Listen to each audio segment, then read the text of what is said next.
The Council of Worlds had existed for over 12 millennia. Dozens of civilizations sat within its chambers, from the crystalline-formed DDH Hall to the insectoid Kreshik hives. Across the galaxy, the Council enforced laws, mediated disputes, and above all, ensured that war was never allowed to spread unchecked. It was, at least on paper, a guarantor of peace. So when humanity entered the scene a few centuries ago, they were treated with a mixture of curiosity and condescension. Earth was catalogued as a Class 9 death world, a place of storms, tectonic violence, aggressive predators, and diseases so complex that even council medics were baffled by them. Normally, such worlds produce species too hostile or too unstable to ever leave their own atmospheres.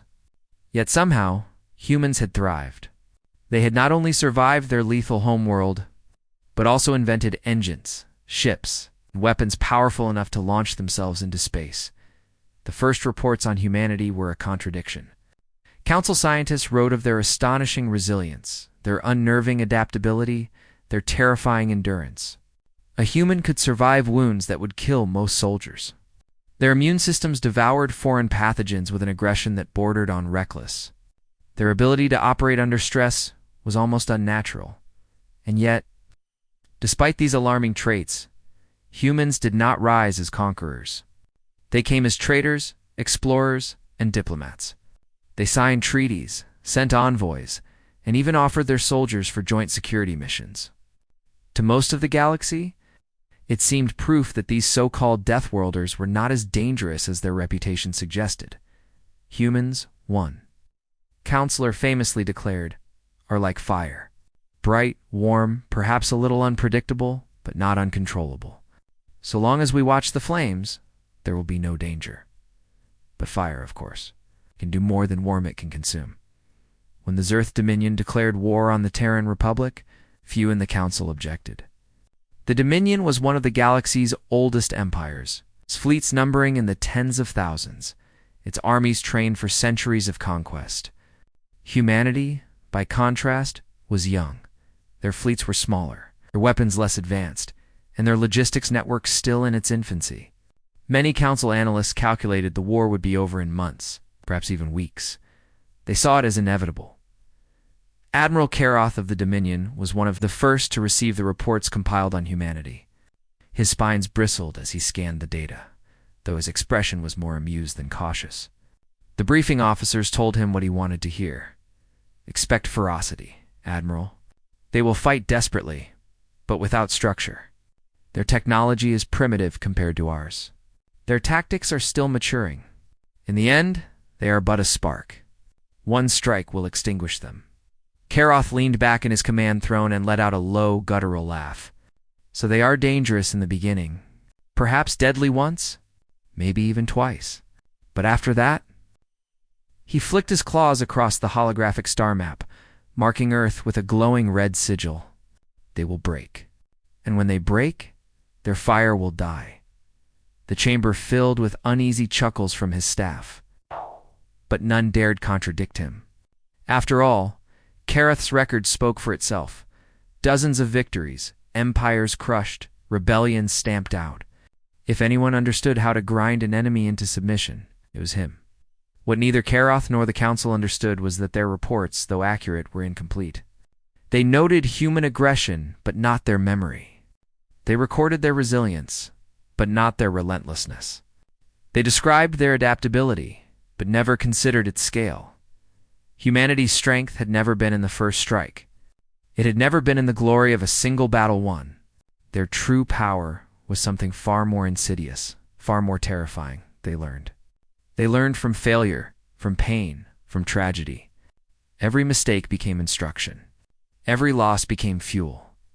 The Council thought humanity would fight once, maybe twice, and then surrender. Admiral Karoth thought the same. Both were wrong. For as the Dominion fleet prepared to march upon the Sol system, humanity was already preparing something far more dangerous than weapons. They were preparing to remember, and in war. A species that never forgets is a species that never loses. The Zerth Dominion fleet arrived at the edges of Sol like a thunderhead rolling in from the void. To the people of Earth, the enemy ships blotted out stars, their angular hulls glimmering with plasma heat. Their numbers were overwhelming, hundreds of destroyers, scores of cruisers, and a vanguard of dreadnoughts so large they seemed more like mobile moons than warships. Against such force, the Terran Republic fielded what it could, an uneasy line of frigates, destroyers, and a handful of experimental carriers. On paper, the disparity was comical. The Dominion outnumbered the Terrans 5-1.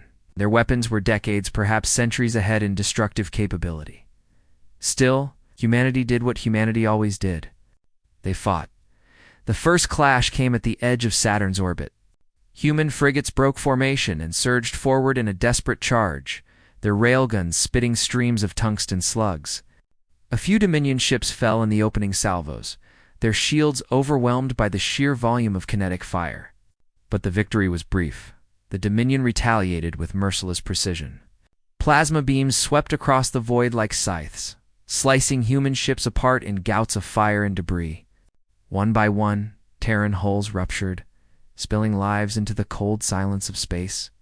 The defenders fought with fury, but they were hopelessly outmatched. From his flagship, Admiral Kurath watched the battle unfold with satisfaction. As predicted, he rumbled, "They are fierce, but unrefined. Deadly once, perhaps twice, but not beyond that."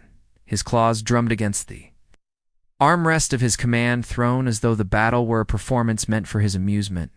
Yet, as the engagement stretched on, a pattern began to emerge. One Kurath did not notice at first, but his subcommanders did. Human ships that were disabled moments from destruction transmitted continuous streams of data back to Earth before they broke apart. Sensor readings, shield fluctuations, firing trajectories, every scrap of combat information was broadcasted. Even in their final moments, in one instance, the TSS Melbourne, its engines shattered and hull venting air, continued transmitting until its reactor detonated. The crew could have abandoned ship sooner. Instead, they used their last seconds to send targeting data that allowed another vessel to score. A rare kill against a Dominion destroyer, even the infantry.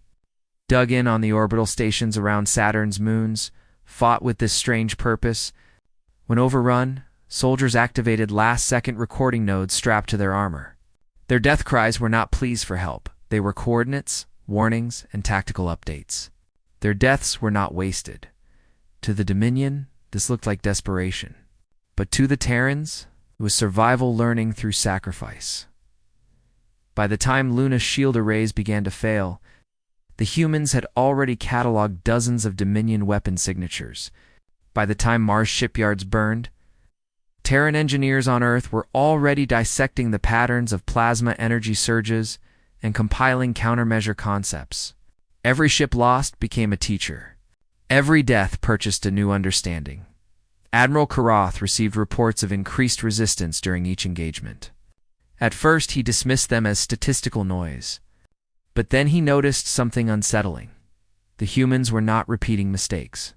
During the first skirmishes, human frigates had charged headlong into Dominion plasma barrages, only to be cut down. By the third battle, they no longer charged directly. They scattered, split into wings, and launched decoys that forced Dominion gunners to waste volleys on empty space. When Dominion troops first boarded a Terran station, they found the defenders ill-prepared for close-quarters combat. Hours later, at the next boarding attempt, the humans had already reinforced choke points with improvised explosives and jury-rigged. Defenses.ca, Roth growled when these reports crossed his desk. Coincidence? Nothing more. They are fighting with desperation, not wisdom. But his officers exchanged uneasy glances behind his back. Even they could see the truth forming in the shadows. This was not desperation. This was evolution in motion. The first clash of the war ended in what the Dominion considered a decisive victory. Saturn's defenses were gone. Mars lay in ruins. Human fleets were shattered. The Dominion's banners hung triumphant over the system's outer reaches, and yet the humans had not surrendered. They had not collapsed. Their leaders did not beg for terms. Instead, Even as the ashes of battle drifted across the void, new fleets were already being assembled. Weapons were already being redesigned. Training manuals were being rewritten overnight. The Dominion had won the first battle. But in doing so, they had given humanity exactly what it needed most: experience. For the humans were not merely deadly in the beginning, they grew deadlier with every encounter. And the Dominion had no idea what storm they had just unleashed. 3 weeks after the fall of Mars, the Earth Dominion launched its second major offensive into the Sol system. Their fleets advanced with the same confidence as before, convinced that humanity was already broken, their defenses shattered. Their will eroded, but when they approached Earth, what they encountered was different.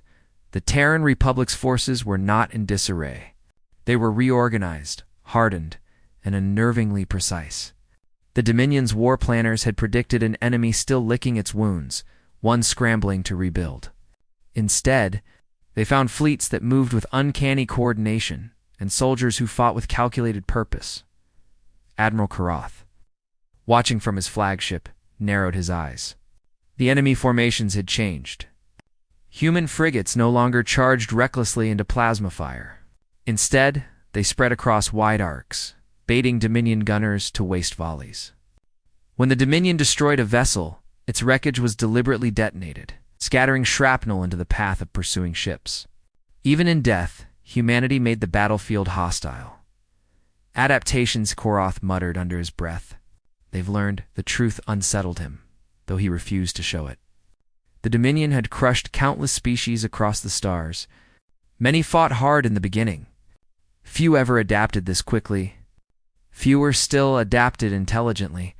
The second clash began with a Dominion bombardment of Earth's outer defenses. Automated platforms orbiting the moon and a line of stealth mines near. Lagrange Point 2. The bombardment should have crippled them. Instead, the weapons fizzled against hastily modified shield harmonics. The humans had identified the plasma's frequency from the last battle and tuned their defenses. Accordingly impossible, one of Karath's aides whispered. They had only weeks, but it was true. Human engineers had taken the data streamed from thousands of dying ships, analyzed it, and rewritten their shield codes in record time. The Council would have called it reckless deploying untested technology on the front line, but for humans, it was instinct. Adapt or die. And humanity refused to die. On the ground, Dominion infantry landed on the surface of Luna, expecting another swift victory. The first wave advanced confidently into craters where human troops had taken cover. But the humans weren't there. Instead, the craters erupted with fire as hidden artillery, guided by satellites in orbit, unleashed devastating barrages. Entire formations of Dominion soldiers were annihilated in seconds. When Dominion reinforcements pressed forward, they encountered human marines in dug-in bunkers. Every corridor layered with traps and improvised explosives, where once the humans had been unprepared. Now they fought with a precision that mirrored Dominion doctrine itself. Every Dominion soldier killed in the first invasion had unknowingly trained the humans for this moment. Every failed boarding, every captured weapon, every desperate retreat had all been filed away, studied, and turned into doctrine. The Dominion's numerical advantage still weighed heavily on the humans. Ships continued to burn, soldiers continued to fall.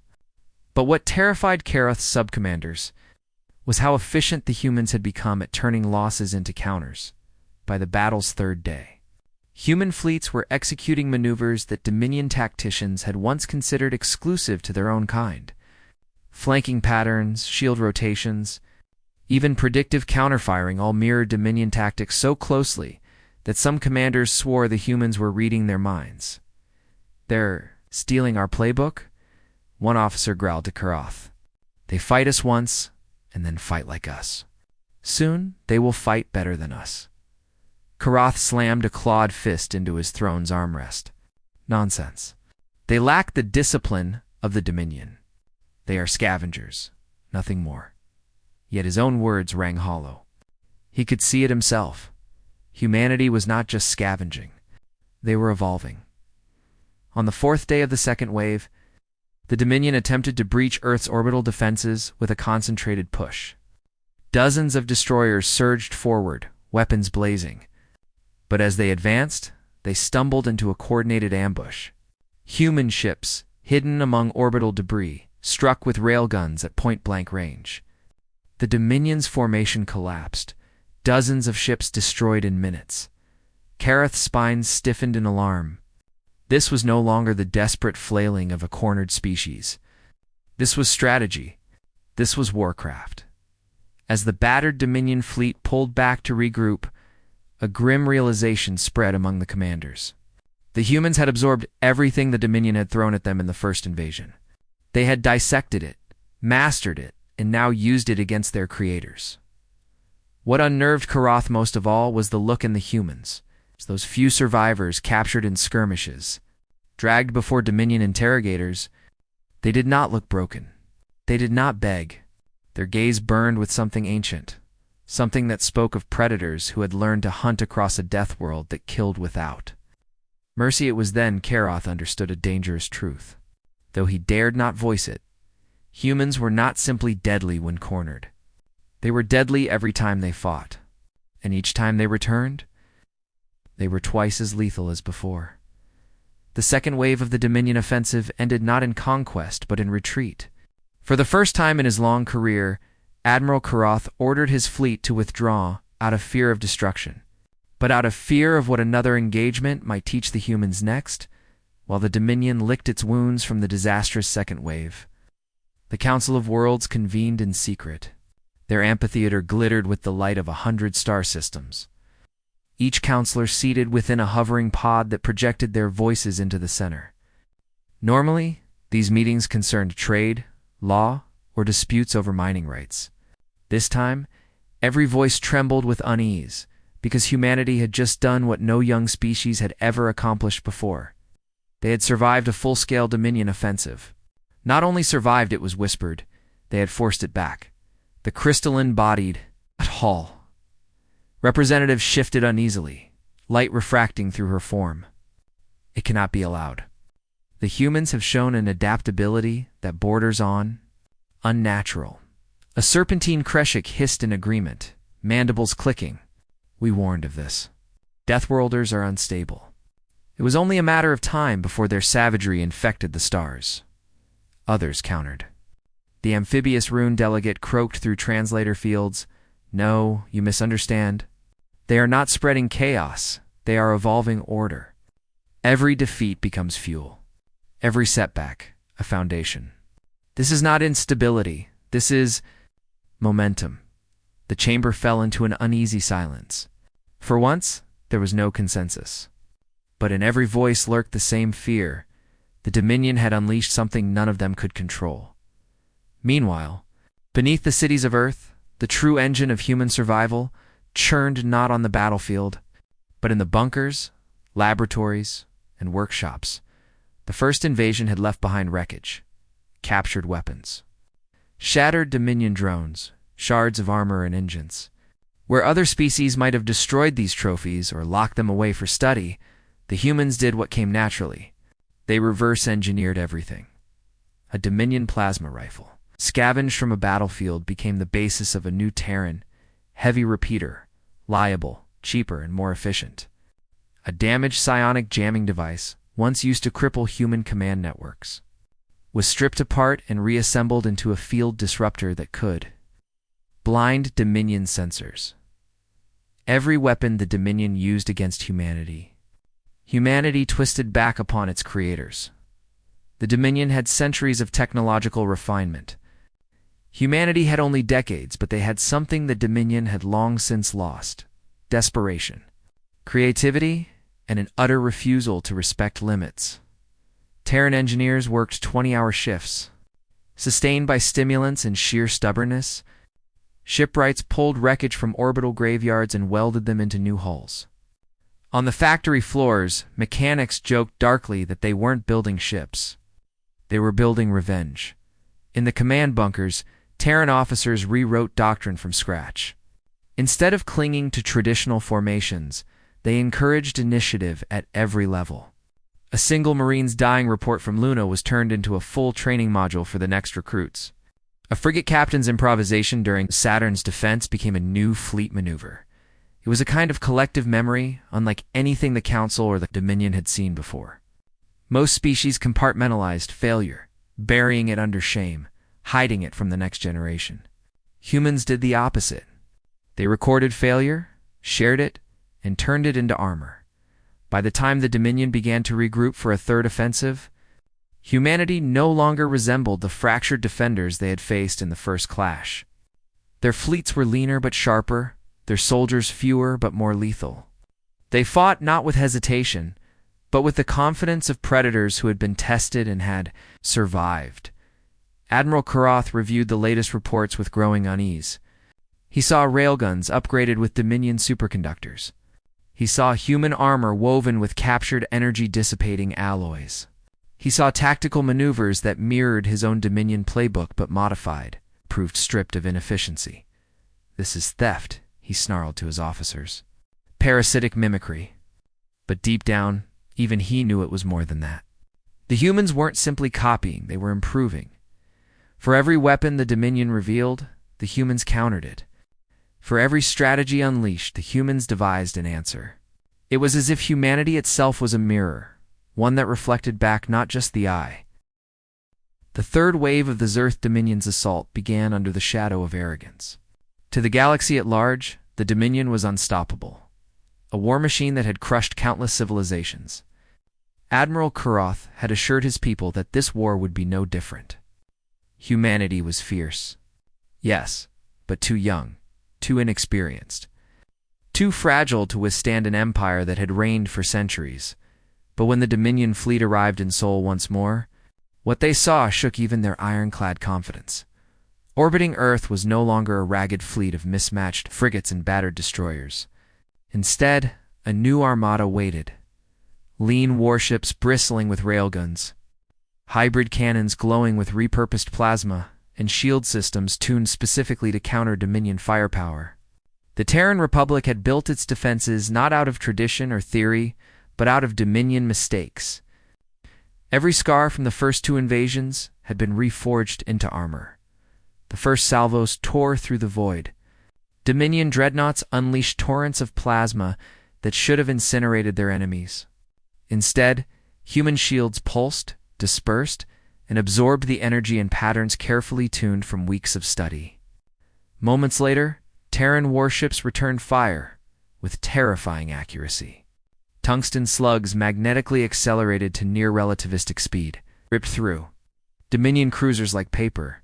Admiral Karath's spines rose in alarm as he watched two of his destroyers vanish in an instant. How did they strike so cleanly? An aide's voice quavered. "Admiral, they've mapped our shield rotations. They know the exact microsecond our barriers flicker. They must have calculated it from the last battle." Karath snarled, but deep down he knew it was true. The humans were not improvising anymore. They were executing strategies born from meticulous analysis. They had memorized his fleet's movements and adjusted their entire doctrine around it.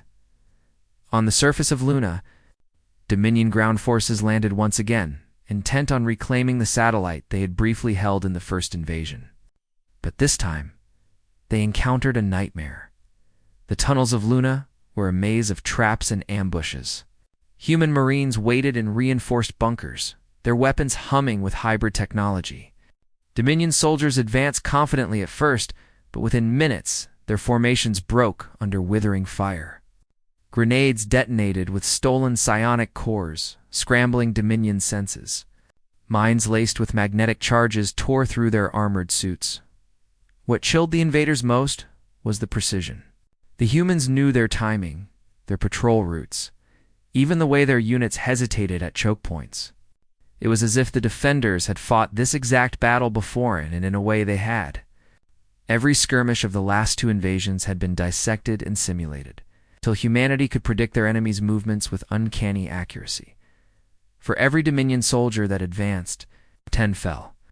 For every position taken, 3 more were lost. The moon ran red with blood, but not human blood. In orbit, the battle raged for days. Dominion commanders attempted feints, ambushes, and surprise maneuvers. Yet every ploy collapsed against human countermeasures. The Terran fleet seemed to know what was coming before it happened. When Dominion ships attempted to outflank Earth by circling Mars, human carriers were already there, hidden in orbital shadows, waiting to spring the trap. When Dominion boarding parties seized a Terran frigate, the humans detonated it, deliberately destroying both ship and invaders. Denying the enemy even a sliver of intelligence, Karath's fury mounted with every failure. They steal our weapons. They steal our tactics. They even steal our courage.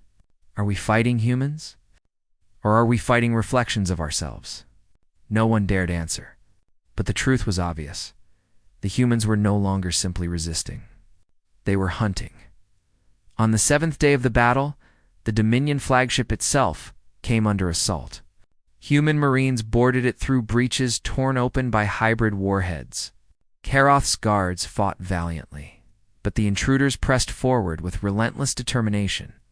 Their commander, a scarred woman, clad in armor forged from both Terran, steel and Dominion alloy, cut her way to Karath's command throne. He roared, lashing out with claws, but she met his strike with the butt of her rifle, slamming him to the deck. Her visor glowed with the reflection of burning ships outside. "You thought we were deadly once," she said coldly. "You thought we were deadly twice. But here's the truth. Admiral, every time we fight, we grow sharper. Every time we bleed, we grow stronger. Every time we fall, we rise twice as deadly as before." Karath stared up at her, realization dawning too late.